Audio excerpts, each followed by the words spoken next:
Okay. How do we stop chasing leads and attract more sales? Let's break this down. Okay. So we first want to stop chasing leads, and then also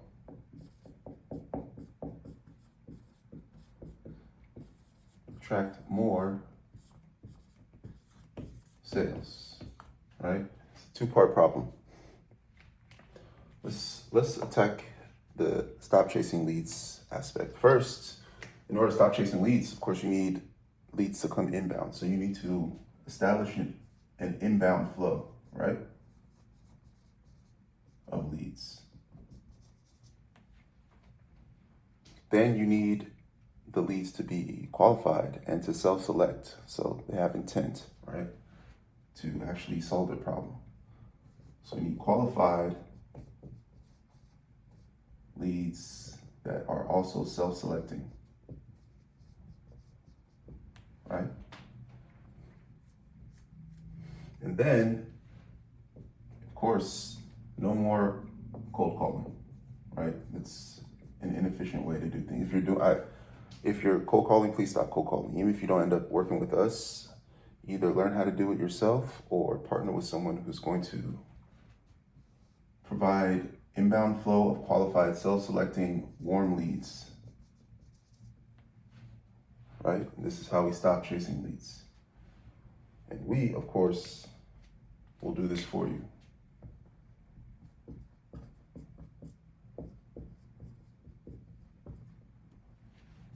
We provide an inbound flow of qualified, self-selecting leads that are warm and pre-qualified for our clients. But again, even if you don't end up partnering with us, you can learn how to do it yourself, just more time consuming. And, as an agent, your license allows you to speak to a certain select group of people about a specific thing. And so that's what it behooves you, in my opinion, to do with the majority of your working time if you want to be really efficient, right? Okay. So the next part is to attract more sales, right? And that can be broken down into basically three components, where you want to highlight and then anchor hero traits that your lead exhibits, right? We'll talk more about that. Your lead exhibits right now in the foreseen.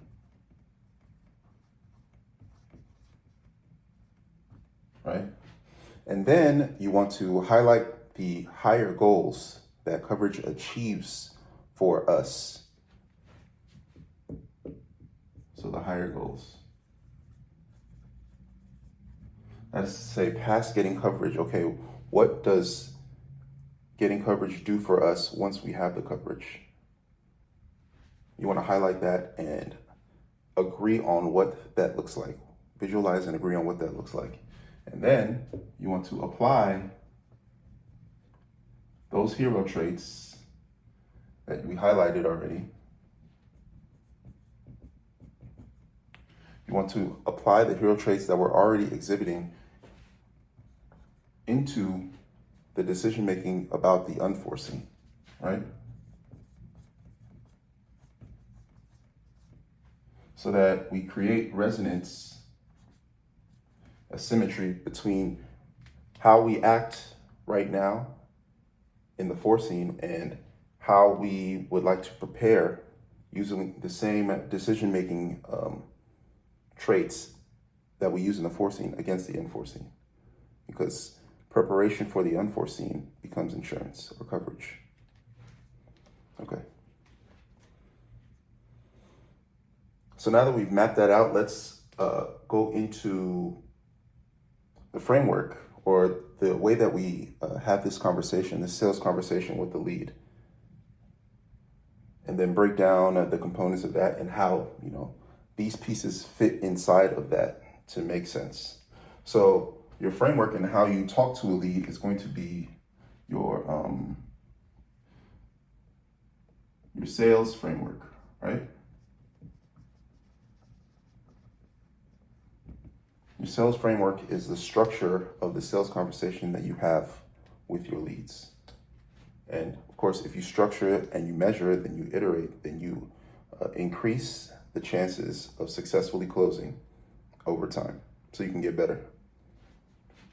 Another thing we provide RSH leads is feedback for the calls so that we can actually actively do this and get better. But your sales framework is mirrored after the hero's journey, right? Where we have a hero who embarks on a journey, comes across a guide who provides them with the rules and the tools, equips them basically to reach a set and agreed upon goal. Likewise, in a sales framework, we have a lead who comes across you, the agent, perhaps on a call, whatever your medium of communication is. And then you provide the rules and the tools, the components, you equip them to be able to get secure coverage. Right? And then let's break these down a little bit more. So, a hero or a lead displays good, responsible, brave, and powerful decision making, right? So a hero is somebody who is powerful, brave, responsible, and good in the way that they decide what next moves they need to make. You, the agent who is the guide, is experienced, focused, sets the standards for the call, that is the journey, and then also sets the expectations for how everyone acts. The standards and the expectations for how everyone acts, and the expectations for the process that is the conversation. That's dictated by you. Also, you provide the rules and the tools for success, which is basically this part right here.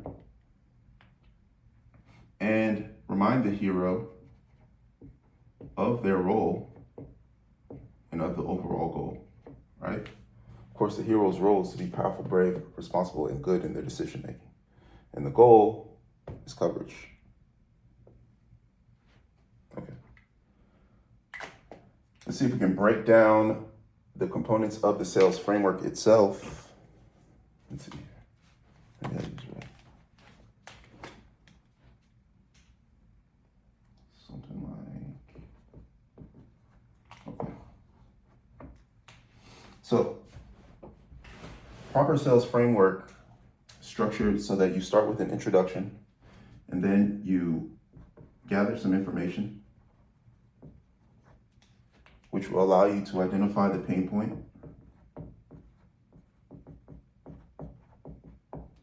which will allow you to identify the correct solution, which will help you when you help the lead go through their cost-benefit analysis,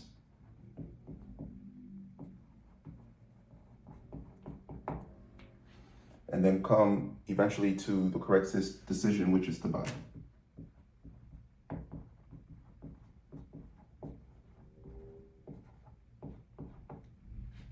Right? Which will, as a result, increase your sales, which means more money.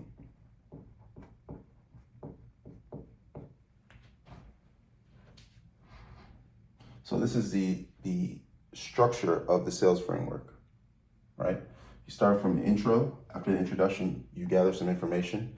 Then you identify the pain point, provide the solution, go through a cost-benefit analysis, decide to buy, increase sales. So let's break down a little bit more of these components and talk about how these fit into the framework. So in the intro is where you establish that you are the guide, right? And the guide is experienced, focused. Focus is on the goal, right? So any distraction that comes across the journey that is the conversation, not a problem. We always redirect back to the goal. Basically, in your head, there's like a limit set on worry about pitfalls. And the limit is basically asking yourself, is it the goal? Like, is this the goal? And it comes very much in handy during the cost and benefit analysis portion of the conversation. But anywhere it is, it's our job as the guide to guide the hero and make sure that they stay focused on the goal, despite any distractions along the way. Then setting the standard. So setting a standard is setting the standard for how we'll conduct ourselves in our decision making, which will be the hero remaining powerful, brave, responsible, and good in their decision making. And then, of course, the guide with all of their attributes, maintaining each of these.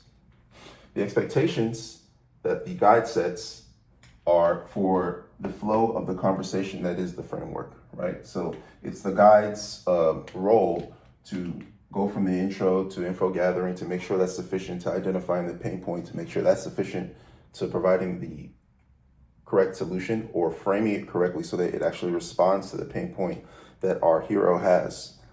And then going through the cost benefit analysis and ending up at the decision to buy, right? The rules and the tools, basically coverage, but really what it is setting parameters and reminding, well, that's also here, reminding the hero of their role and of the goal, which is essentially the focus, more specific, but falls into the focus component. And all of that is the guide. Oh, and by the way, so each of these components in this sales series has its own video. So one of the other videos speaks directly about each of these and goes more into depth about, proper introduction and how to properly execute that, how to properly gather information all the way through to deciding to buy, if you want a little bit more specifics. But here we're just going to talk about the components in depth that pull out the information we need so that we can attract more sales.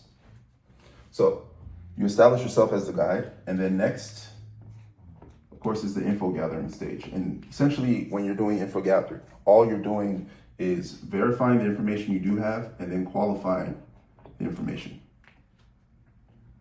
So this is broken into two specific types of types of questions for the type of information. So you have your demographic information, and that's basically hard numbers, statistics. This is basically going to allow you to know whether your license allows you to help this particular lead or hero. An important component of this, though, is the beneficiary information, because that is essentially the who, which is half of what makes up the pain point, is understanding and agreeing upon who it is that this coverage is really about, which is going to be the beneficiary. Sometimes it's more than one person, of course. Technically, though, there's an individual here. Even if it's the lead themselves, but the future version of themselves, there's still a who, right? There's still a reason to either cover liabilities or protect assets against the unforeseen. So there's the who here, which we'll just put it down here. And then the second part of the information gathering is the context information. And that's broken itself into two general questions. They don't have to be exactly like this, but the general idea is these, and we'll explain why. We'll go through and explain why. So the first one is just the very general, what's going on. Open-ended.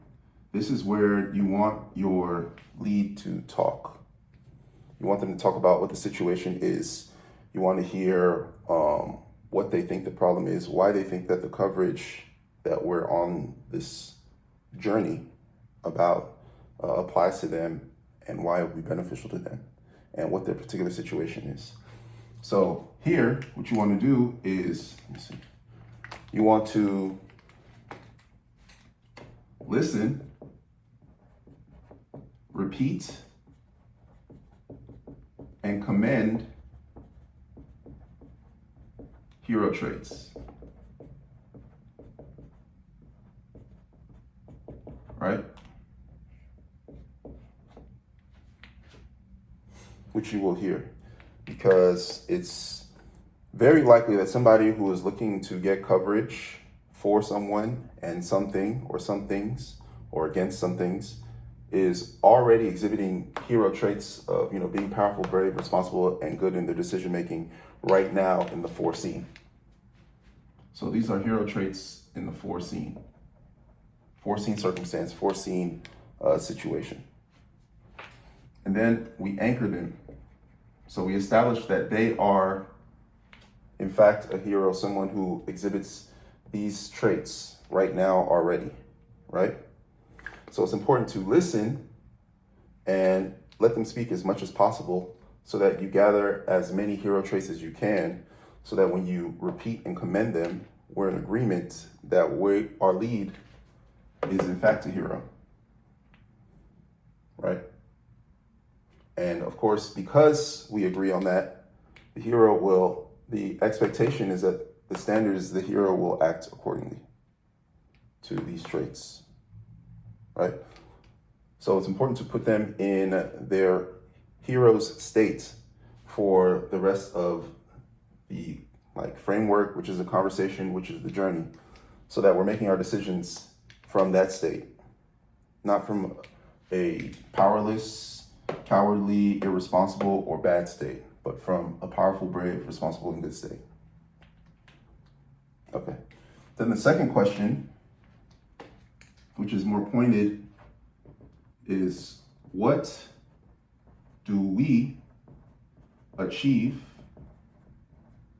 with X coverage for both self and loved ones, right? Or beneficiary, whichever.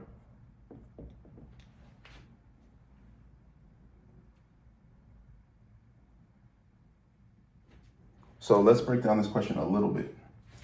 So purposely we put in, again, it doesn't have to be exactly like this. It can be whatever, speaks to you so that it flows. It's really, at the end of the day, you're just having a conversation, you're trying to highlight these particular things so that it's obvious and more attractive to get coverage than not have coverage and continue to be in a state where you have the incongruence that you don't want to have. You want to have congruence between your foreseen and your unforeseen. But anyway, so here, when we break down this sentence, there is a we here.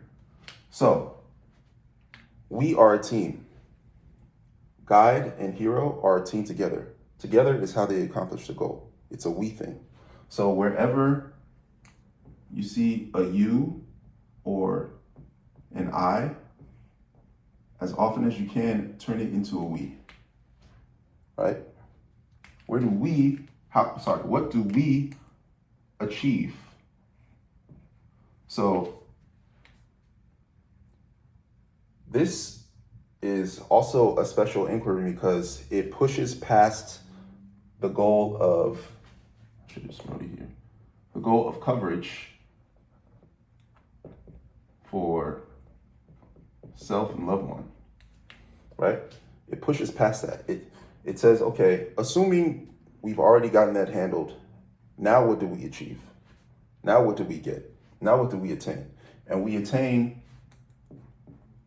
a higher goal, right? That's what this inquiry sort of elicits as a response. It's like past being the hero and making the heroic decision to buy coverage or get coverage for self and for loved ones. Then what? In that state, what do we accomplish? What do we achieve from having done that? Generally, it's going to be some version of peace of mind, right? So you'll ask this question, what do we achieve with X coverage for a beneficiary? And it'll become something like, I won't have to worry about, or I'll have taken care of essentially freedom from the pain that exists because of the incongruence that they're experiencing between how they see themselves and how they act in the foreseen and how they have not yet taken that action against the unforeseen circumstances. So our higher goal. So now, let's leave that piece. Now we have the, simple logic goal of coverage for self and for loved ones, which we already know is the shared goal that we have on this journey. Now we've stacked it with another benefit, which is the emotional goal, which is peace of mind. Okay.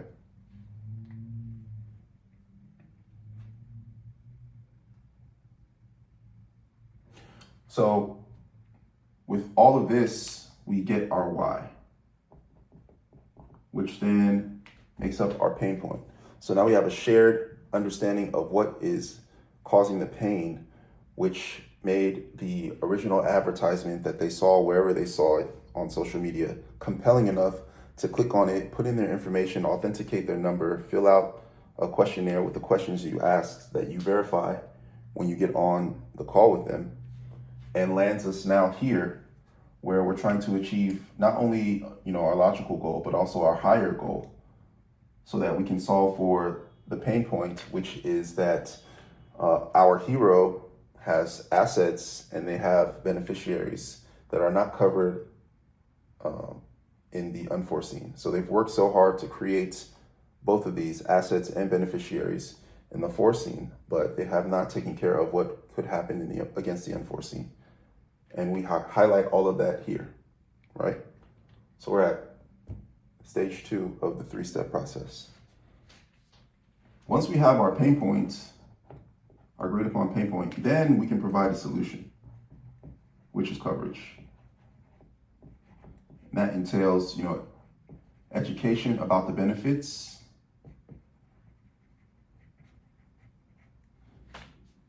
of coverage. So not necessarily the coverage itself, but why it's pertinent for our hero to expend energy, time, money on acquiring the coverage, right? We also go through Q&A because there will be questions, there will be answers, and then we'll go over cost, which will bring us to the next step in the framework, right? Which is the cost-benefit analysis. So now we have armed our hero, right? We've provided them with the rules and the tools via the education of the benefits of coverage. Now we conquer any perceived cost they may have here. Any perceived, so cost could be about budget, can be about time, can be about power of decision making, can be about discomfort, or what have you. Any could be infinite number. But we know that the benefit of coverage outweighs any of these costs, because the benefit of coverage, which we've educated our hero on, plus the peace of mind that it brings, which is the higher goal, will outweigh whatever costs there are perceived to be from our hero, who, at this point, we remind, if necessary, we remind them of their role and the goal of our journey, which is the conversation which sits inside this framework.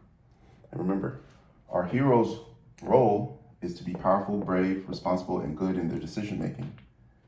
And the goal is coverage and peace, or whatever their higher goal is, right?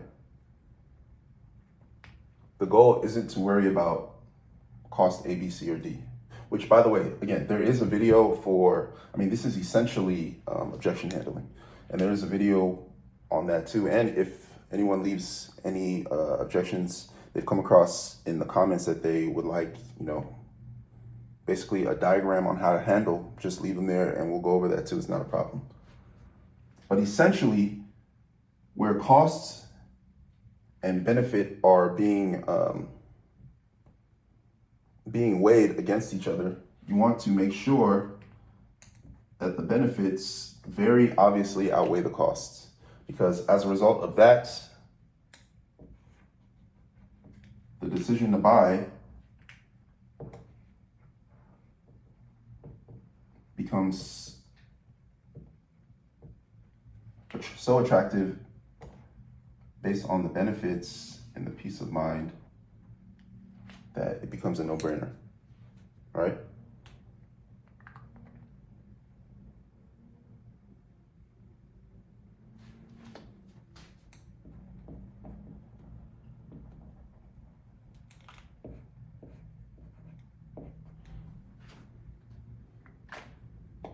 And then as a result of that, they decide to buy.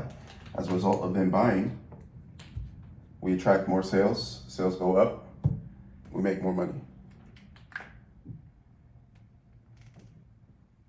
Okay, so let's review.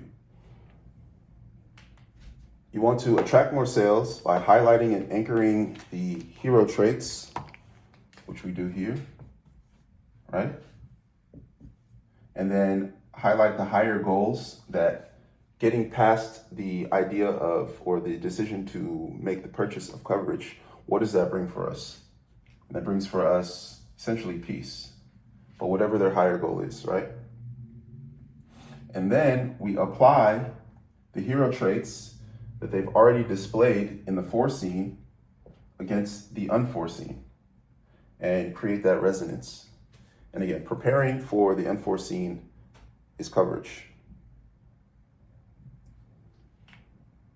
And then stop chasing leads. You just need to create an inbound flow of qualified self-selecting warm leads, which RSH leads will do for you.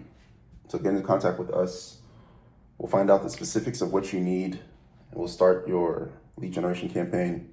You'll get inbound flow of qualified leads, and then you'll be able to exact this. Then we'll go over this if you want, if you feel the need to iterate and get better at this too.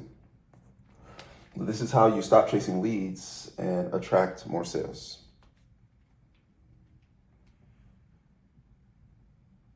Also, small tip, whenever you can, change the you and the I in the conversation to a we, because we achieve the goal.